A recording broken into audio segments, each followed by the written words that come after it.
Hello everyone and welcome back to some more Rumbleslam for the channel. As you can see, thanks to where the box has been placed above the screen there. Today, the Knights of the Squared Circle are going up against a Trifecta of star wrestlers. So they don't really have a team name, I guess we'll just call them the Trifecta. But they're obviously disadvantaged numbers wise. But they themselves are also very powerful, two of them in particular that we've seen on the channel before. But we can talk more about that as we look closer at both sides. Not doing any event cards this time either, it's just a straight up brawl of just shy of 1 million for each, I think. 995 and then 980, I think it was, something like that anyway. Either way, let's look at the specifics of both sides. So let's start with the Knights of the Squared Circle. We saw them last time, they absolutely destroyed, dominated, anything else you want to say, they just wrecked face. The large guy at the back is the White Knight, as in W-I-G-H-T. He can't be beat down, he's very sturdy, and he's got a good throw. Oh yeah, and also, you have to take a vow as the Knights of the Square Circle, and once again they're taking the vow of, which one is it called? Chivalry. So they can't do dirty moves, but their beatdowns are 1 easier to do, so their beatdowns start at 3 instead of 4, difference in results. Anyway, then on screen left we have Sir Poser, we have Sir Flexer, and then at the front there, the one holding the helmet is the Hobgoblin Page, and the other one is the Hobgoblin Squire. As I said, they did very, very well last time. We'll see how they do against a bit more of an elite side. And so our Trifecta of star wrestlers, I guess, are sick of how the Knights of the Squared Circle easily won last time. 2 of them we've seen before, well, we've seen all of them, but in terms of like newer, as in newer for the game, wrestlers who as a result do just seem to be very, very powerful. We have Pipinyama and we have Peyote Pete. Pipinyama is especially powerful if you don't damage him because he starts at weight 5, which means he's very, very effective at pinning.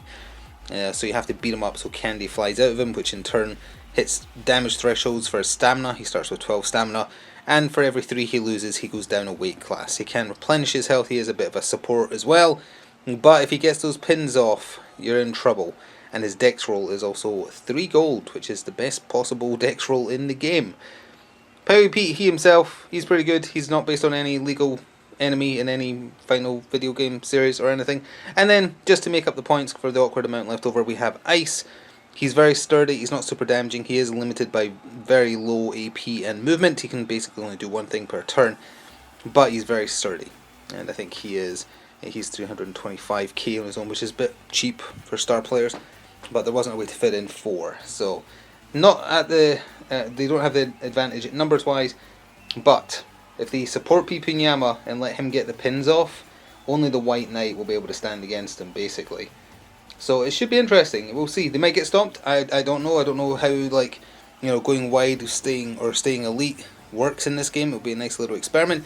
Either way, we'll get both sides deployed on their chosen corners of the ring while you hear this brief word from our channel sponsor. This video is sponsored by Noble Knight Games. Check out the video description below for an affiliate link that will take you through to their store, and it will help me out as well. Thanks. And so we are back with both sides deployed. Knights of the Squared Circle bottom left corner and the Trifecta to your top right. The Trifecta selected Ice because they didn't actually want to go first. Ice just rolls a single silver +1 for his dex roll, though he actually rolled pretty well on it, so he got a total of 3. The Hobgoblin Page, who's a little hard to see because he's behind both the White Knight and also Sir Poser, sorry. He's all the way down here, the one holding the helmet. He was chosen. He rolls a silver and a bronze, and he actually managed to almost maxed them out and got 5. So it will be the Knights of the Squared Circle going first in round 1 of a potential 5. Ding ding, let's see what happens. So the Hobgoblin Page activated. He immediately spent all 3 of his AP to activate his Crowd Pleaser. He got it on that cheer there, which is neither seen nor heard, is what it's called. This wrestler does not like being the centre of attention. Pick a friendly wrestler in base contact, activate their Crowd Pleaser for 0 AP. So he picked Sir Poser, so that is now why there is 2 copper dice here. We heard about this last time, but let's just go over it again. Knights of Promos is his Crowd Pleaser. This wrestler has spent so much time bigging himself up, even he's starting to believe it. Place 2 copper on this wrestler's card. Until the end of the round, you can add either or both of these dice to any rolls the wrestler makes. So it gives him that little extra supply to try and make a crucial die roll land. Might not matter as much in turn 1, but it's not impossible. He might get to land some attacks, so it will help with that. Well, it wasn't the greatest of starts for Ice, who had to activate for the Trifecta. He moved down his maximum 3 movement, bounced off the rope for 2 because he did his special attack called Avalanche. Forgot to mention, but obviously you saw on camera, the Hobgoblin Page did move a little bit. This is why you should count up squares precisely, because he thought was 1 away, but he was not. 5, well actually 4 got him right there. 5 would have made him come to a dead stop here, but he was 4 away, which means the attack does land. Fortunately for him, despite only rolling 1 copper on defense, he rolled 2 to a 1. The dice were moved, but 3 silver were rolled by ice for that avalanche attack. That was the only one with anything that wasn't a blank. So that missed. Well, not a reversal, but it missed. So then he just did a basic brawl attack, which is also 3 silver, and managed to do 3 to 0. So that got through for 1 whole stamina damage, which is not what you want to see a star wrestler doing in his entirety of his turn. Well, what followed was a less than ideal activation for Sir Flexor. He moves 4, he did so to move diagonally onto the rope here. He paid 2, yep, he paid 2 for his clothesline off the rope attack. It's a gold silver. He only managed to get 3, going up against a very dangerous 2 gold plus 1 for Ice, and Ice got a 7, so that difference of 4 caused a reversal. So even though he still had 2 EP left to play with, his activation ends immediately. He doesn't take damage or anything like that, but it does mean his turn is just done. Well, Peyote Pete was next up out of the Trifecta, moving along the top rope there. 4, putting him in line with Sir Flexor. He paid 1 EP to just do a basic off the rope attack. His attack is 2 gold, going up against 2 bronze, and he did manage to beat it by 1. It was barely, but that's 1 stamina damage to Sir Flexor, so that puts him down to 8. They don't have good defense, but they have massive HP.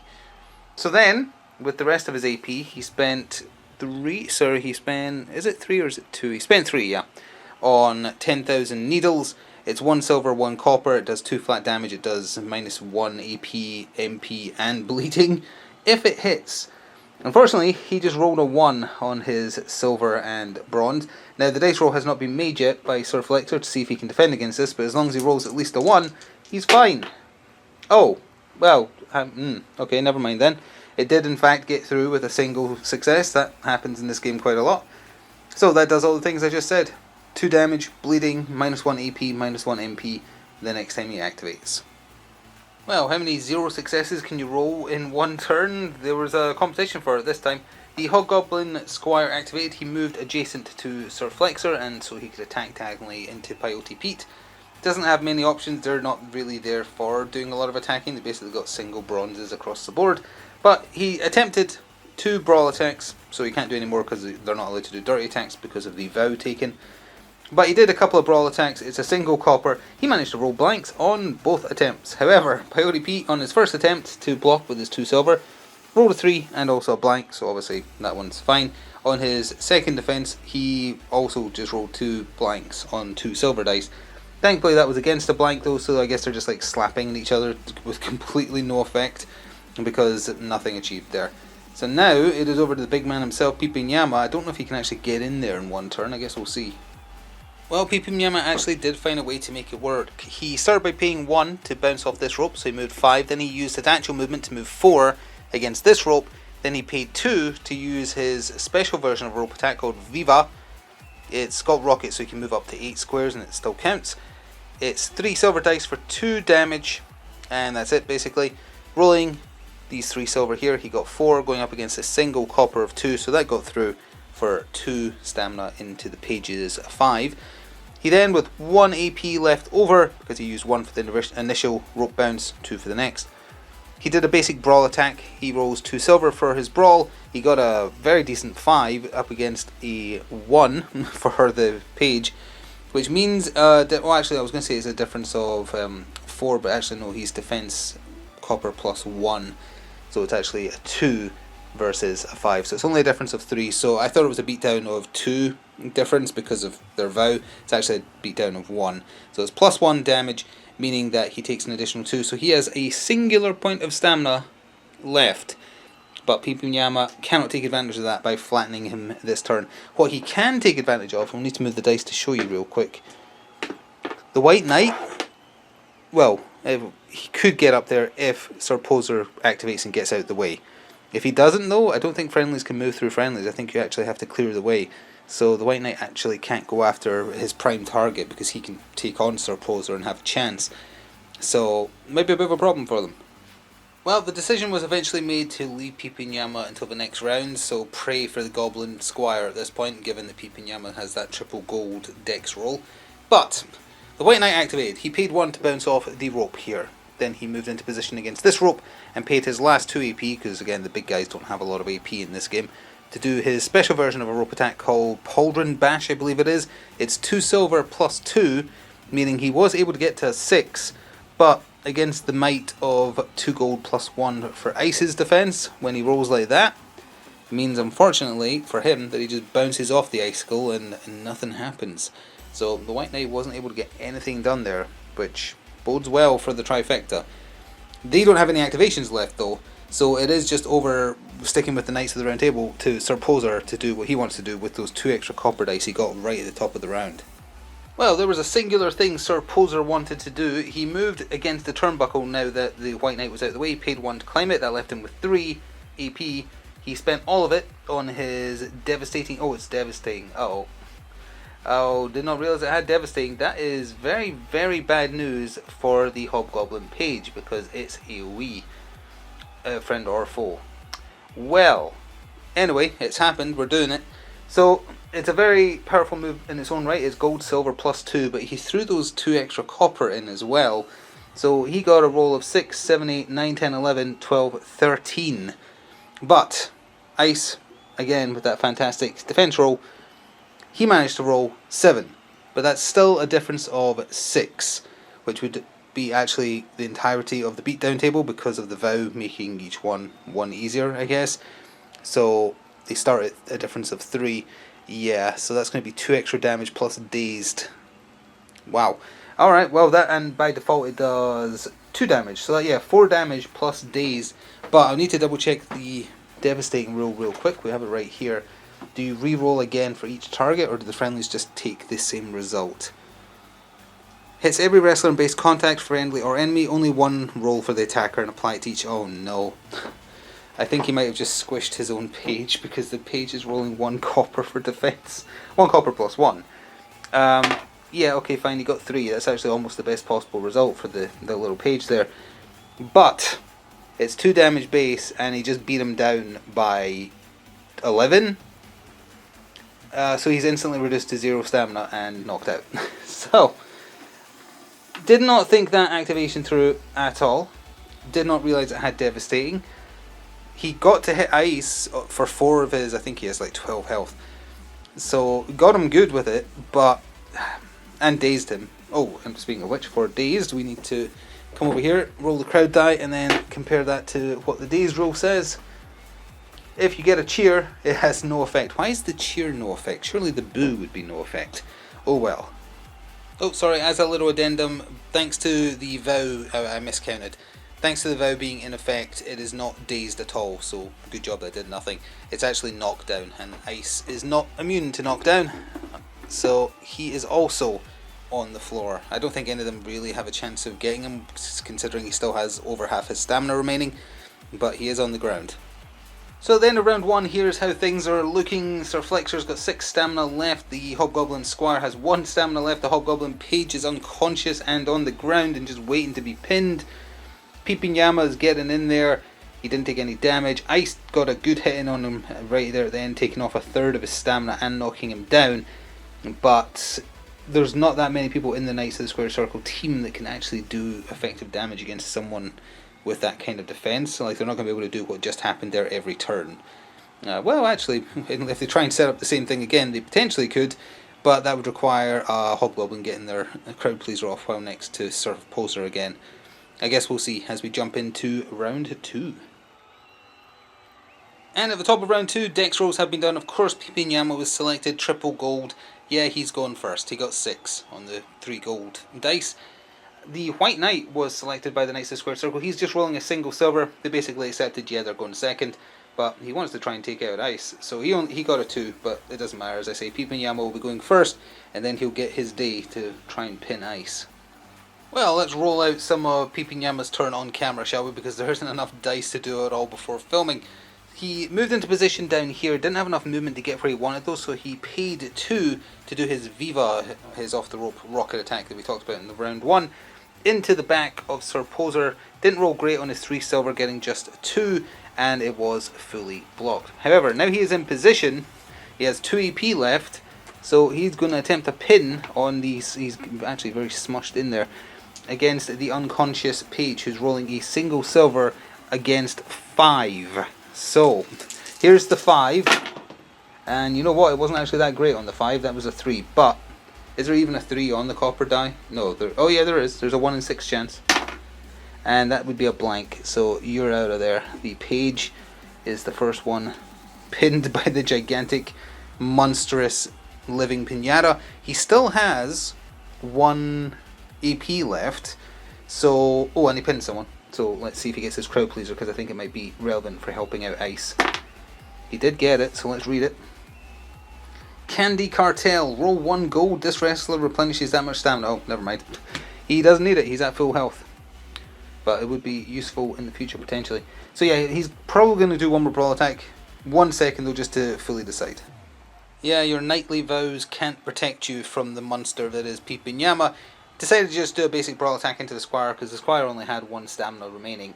So as long as it got through. 2 silver dice, he managed to max them out, got 6 against the copper plus 1 on the squire. So he managed to get a 1, meaning a difference of 5, which is actually a difference of 6 when you take their vows into consideration, but it's just 2 extra damage. So he had 1 stamina left. He barely can see him because he's so tiny behind him. But he is now also unconscious. Pipinyama has no AP left to try another pin or anything like that though, so he's done for the turn. Well, it was over to the White Knight to do some damage for the Knights of Squared Circle, and he was going in on Ice because the knockdown wrestler has defense 0. He did 2 brawl attacks, he rolls 2 gold each time, and for the first one he got 4, so again you count that as a difference of 5 for the purposes of beatdowns. So he did plus 1 damage, so that's 2 damage, which brought the health remaining on Ice down to 6, I believe. Then his next one did much better. He got a total of 5, which is a difference of 6 for the purposes of beatdown vows, and that's plus 2 extra damage. So that was 3, leaving Ice on 3 stamina remaining. Now he is going to try a pin, because he can't do another brawl attack. He's not allowed because of the vow taken. So he is going to try a pin. He is weight 3. So is Ice. He's not got half his health remaining now. He's only got 3, so he doesn't get any bonus dice. It is just a straight up 3 versus 3. So we're just going to roll 5. This is the White Knights, and he rolled 3, and then it's the same roll again. So Ice needs to equal or beat 3 to stay in the game, and this would be devastating if he goes. Oh, and he's gone. He is out of there. Ice is melted. Well, as a matter of note, the White Knight didn't use his movement before any of that, so he has actually moved up his 3 right where you can see him there. So Peyote Pete activated and concluded as a result the second turn for the Trifecta, or I guess it's just the duo now. But he got some stuff done. He moved exactly 1 square so that he could attempt to pin the squire. Removed one of his dice used for that roll because he would be rolling 2. He's weight 2 because it was a blank. He rolled a single success, but that beats nothing. So both hobgoblins are out of there. Then, since he's still adjacent diagonally to Sir Flexer, he fired some 10,000 needles into him with the last of his 3 AP, rolling a silver and a copper, getting 2 against goose eggs from Sir Flexer, so that's hit him for 2 more stamina, leaving him with 4. You can't double bleed, but I think you can get double minus AP and minus MP. So when he activates, which will either be now or after Sir Poser, he's going to have only 2 stamina. 2 AP and 2 MP to work with. Oh, and before forgetting again, there was a successful pin, so let's see if the crowd enjoyed it or hated what Peyote Pete did. Oh, they booed him. He's not a foil, is he? Nope. Unfortunately, well, I wouldn't have done anything anyway. They're both at full health. It wouldn't have helped Ice either. So, nope, the crowd is not on their side. So of those 2, it was Sir Flexer who sort of barely activated because he was crippled to the point of only having 2 movement points and 2 AP. And he did not do well. He had to roll a crowd die to start his activation to see if the bleeding stops. You have to get a cheer. He got a blank, so the bleeding continues, and he takes 1 stamina damage, leaving him with 3. Now, I actually just noticed a mistake just as I went to record there. That second attack he attempted, because he did attempt 2 brawl attacks, should not have happened because of how badly he messed up on the first one. But it is funny that it did, because he managed to roll the only blank on 2 singular rolls of a gold die plus 1, twice in a row. I think these gold dice are defective.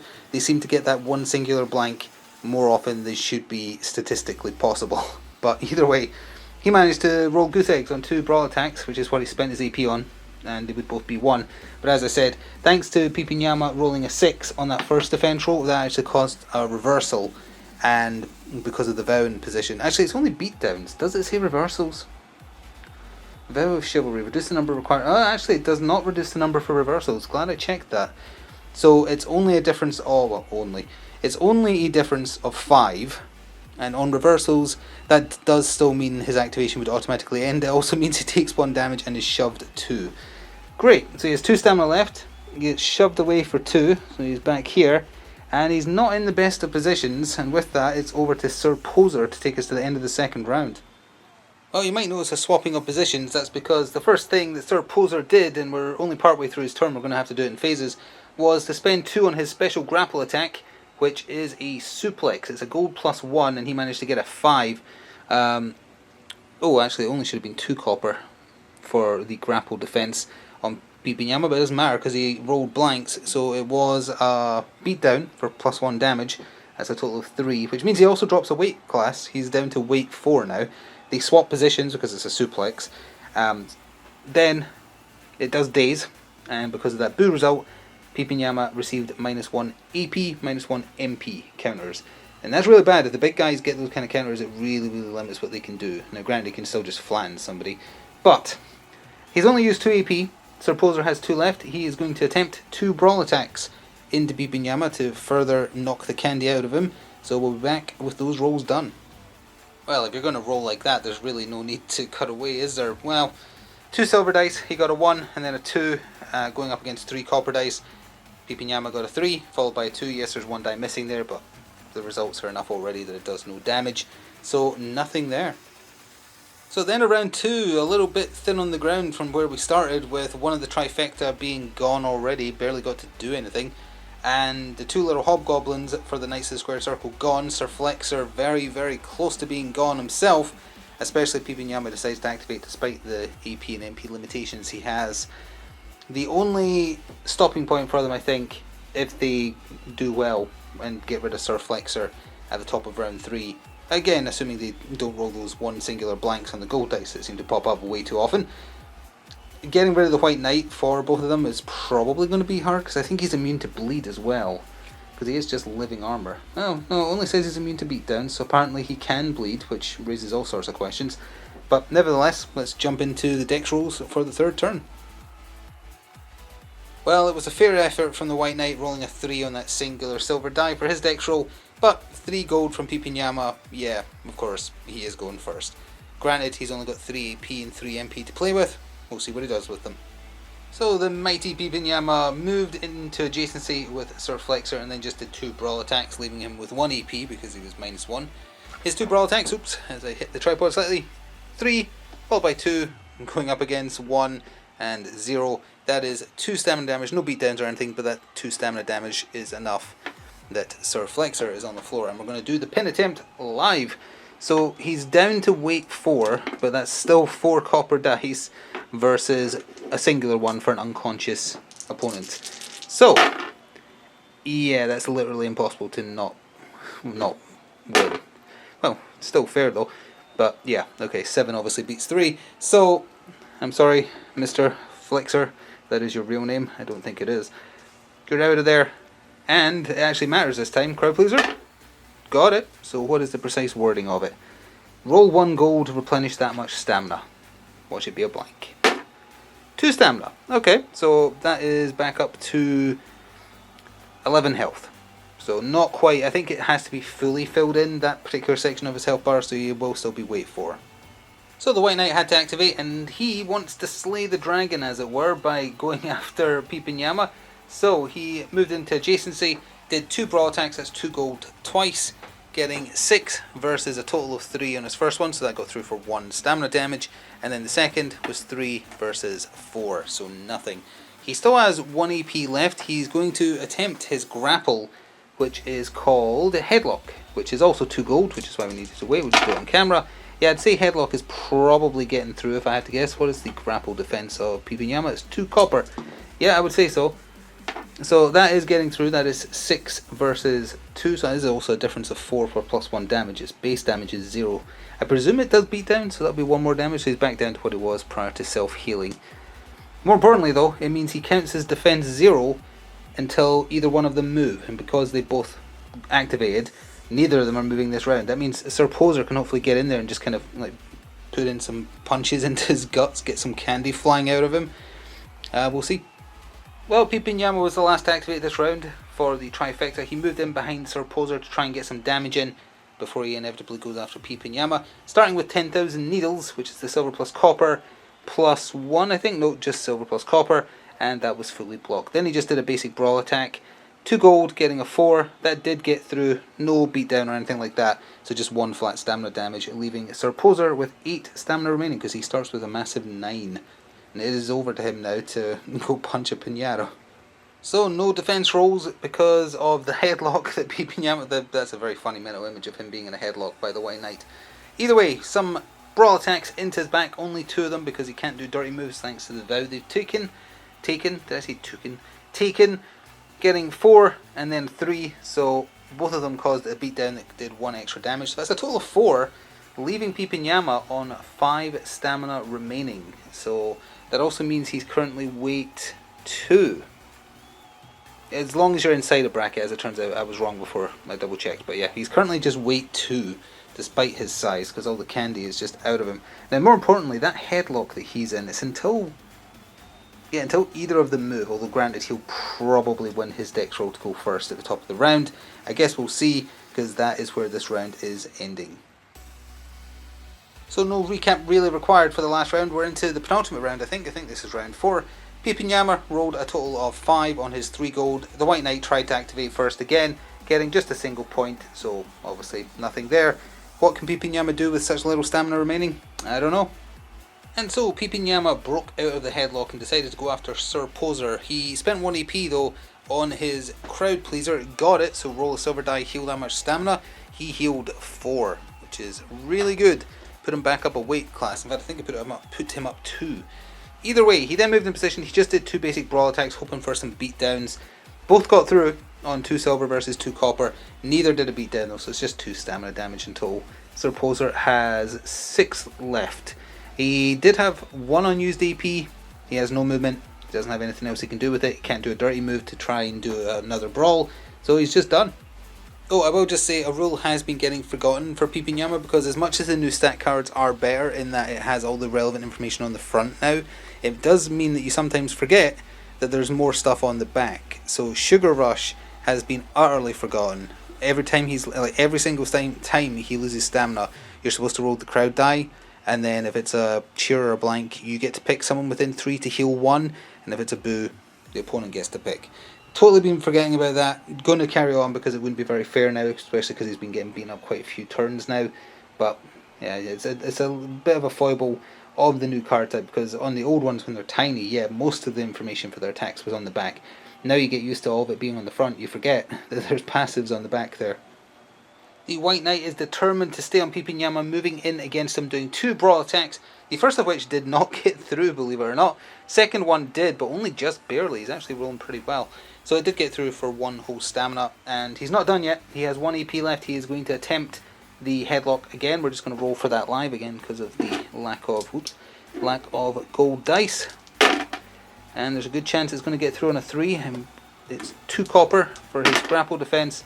And never mind, it's actually a draw. So he is not headlocked and will be able to defend himself normally. Not that 3 copper is a great defense. So Peyote Pete activated, spending 3 of his 4 AP to immediately fire 10,000 needles into Sir Poser, this time getting through with a 3 versus a 0 for 2 damage, and more importantly, -1 AP, -1 MP, and bleed. And the bleed might have a chance to proc, or will have a chance to proc because he hasn't activated yet. But then he retreated to the rope and spent his last AP to climb the turnbuckle. Now that is potentially dangerous if Sir Poser decides to go after him, because you can fall off and fall out the ring, but he has full stamina, so it's not super likely, and I imagine just trying to focus down Pipinyama is the better option. We'll have a think and be back. Well, that could have gone better for him. He moved to where you can see him because I believe that puts him out of the range of Peyote Pete's turnbuckle attack. But that also meant he was right here, and as we'll hear in a second, that causes a problem. He did 2 brawl attacks into Pipinyama, only got a single success on 2 silvers for both of them. First one, fully blocked, no repercussions. Second one though, that is a difference of 5, so it's a reversal. And that means his activation ends right there, fine. It means he takes 1 damage, so he's down to 3 stamina. He also gets shoved too, and because the rope is right here, he gets shoved into the rope and bounces off it. Now because that wasn't instigated by him, it was instigated by the enemy. That means that the enemy gets to do a brawl attack against him because it's bouncing him off the rope and then him kind of punching him on the way in. So Pipinyama gets to smack Sir Poser coming off that rope with 2 silver, not great, but well, there's a 3 up against 2 copper. And it got through for 1 stamina. Every little helps. So that means Sir Poser has 2 stamina remaining. As we go into the final round, it does look like this one's going to be a timeout situation, which does mean, if you aren't aware, the team that wins in that type of situation is whoever has the highest value worth of people still in the ring and conscious, which might be important. So assuming that Peyote Pete and Pipinyama are both still awake, they'll almost certainly win just because they're worth like 375k each, which is even more than the White Knight, who is I think 350, or he's only 250. So they're going to have to knock him out, and they're going to have to knock Pipinyama out or somehow pin them both. With that, let's go into the dex rolls. And stop me if you've heard this one before, but the final turn is beginning with Pipinyama, who managed to roll 7 on 3 gold dice against just 2 from the White Knight. He wants to activate first. So, with that, over to the Murderous Pinata. Well, he hasn't moved, but he has done 2 brawl attacks into Sir Poser. On the first attack getting 5, but very respectable, getting the maximum possible result in 2 bronze. Sir Poser got 6, so nothing there, no reversal either, but no damage. Second one though, he rolled goose eggs for his defense roll versus 4, so that is a beatdown of +1 damage, and he only had 2 stamina left, so he's actually unconscious, and Pipinyama still has 2 AP left, so he's going to attempt a pin, and we have to work out what weight he's currently counting as. So he has 6, 7, he has 8 health, so that would be 6, 7, 8, he is actually still weight 4, because it's, again, if it's in the section, so 4, oops, killed Peyote Pete in the process. Yeah, 1 bronze die, can't defend against that, although he tried, but no. Sir Poser is posing no longer. He is off the field, and that's, well, technically you could move actually, you know what, you might as well force the White Knight to move after him. There we are. Oh, almost forgot the crowd pleaser, it's very important. Oh, they're on his side, they love Pipinyama. He's healing, and rolled at us. He's not healing. He's not healing at all. Well, it was down to the White Knight to end off the game for the Knights of the Squared Circle. He was still determined to go after Pipinyama, doing 2 brawl attacks against him. 4 on the first one versus a defense of 1 is a singular point of stamina damage. Then the next one though, he got 6. However, Pipinyama did pretty well with his defense roll, getting a 4.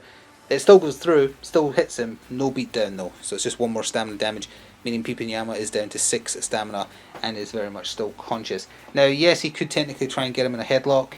I guess there is the chance for the headlock to beatdown, isn't there? Assuming that grapple attacks are allowed to do that, and I'm not forgetting. So you might as well get him in a headlock. It's not going to make a difference really. That's 3 versus a grapple defense of 2, and that is, never mind. He fights off the headlock, he pulls himself back in just in time. So here's the thing though, Peyote Pete, it's over to him for a final turn to end off the game. With no one left, and him being, if we just pull back a bit on that turnbuckle up there, the maximum range of his Kerplunk, which is his off the rope attack or off the turnbuckle attack, it's only 4 squares, so 1, 2, 3, 4, nope, so he can't get anywhere close. He can pay 1 to climb back down, go 1, 2, 3, 4, and then he could maybe fire 10,000 needles. Well, he could, it's in range, it's got range 3, but he's obviously not taking out the White Knight, so it's going to end in a timeout type situation. As we already discussed, the White Knight is worth 250k. Pipinyama and Peyote Pete together, Peyote Pete's 325, and so is Pipinyama, so they're 650 versus 250. So in a timeout situation, based on their value and still being conscious, the Trifecta that's actually a duo now is the winners today. So here are your winners, with Ice just melted and seeped through the ring and is just under it in a puddle now, I guess. He was just there as a space filler. It really came down to these two. We've seen them before. They work well together. They are both very, very powerful. Especially, like, Pipinyama especially. It's just too good. Now, it would have helped. Well, maybe. Had his Sugar Rush rule been remembered, i.e. every single time he lost any stamina from a grapple, a brawl, whatever, you are supposed to roll that die and potentially heal either your friend or the enemy, depending on the result. There's 2 boos on the die, right? Yeah, there's 2 boos, so it's a 1 in 3 chance of healing the enemy, and the other 2 out of 3 for healing an ally. Not yourself, though. It has to be you pick a different person. What if there's no allies within 3, though? Every time this wrestler loses 1 or more stamina, roll a crowd die. On a cheer, choose another wrestler within 3 squares to replenish stamina up to this amount the wrestler lost. Well, it's actually quite a substantial heal. To replenish stamina up to the amount this wrestler lost. So if he, from a beatdown, say, lost 3 stamina, he'd heal someone for 3. That's pretty big, actually. On a boo, the opponent doing the damage chooses the wrestler. On a blank, no effect. It doesn't cover what if there's no friendly. Does it just get cancelled, I guess? Because it doesn't say you have to pick an enemy. Oh, actually, it says choose another wrestler. Actually, no. Yeah, okay, that might have made a bigger difference than I was thinking. If he was in a situation where there was only enemy wrestlers within 3 hexes of him when he received damage, it just says you have to pick a wrestler within 3. If you get the boo, sure, your opponent gets to pick. But, unless it's a blank, you have to pick a wrestler within 3. It doesn't say a friendly. So, there was probably situations like when Sir Poser was punching Pipinyama when he was in the headlock. That could have healed him up. He hadn't lost much stamina by that point, I think. But it is something to consider. I guess that is how they're trying to balance it. But as long as you have at least 1 friendly nearby, I presume you could choose a friendly even if they're not damaged. Yeah, it doesn't say an injured wrestler. It just says a wrestler, another wrestler within 3. That's one of those rules which kind of needs to be reworded ever so slightly just to stop fringe case rule lawyering. Like, I'm just thinking out loud, really, but it doesn't specify an injured wrestler, so that would probably need to be cleared up if the intention is it has to be an injured wrestler. Either way, they're very powerful. Sort of a nice squared circle. They're really good.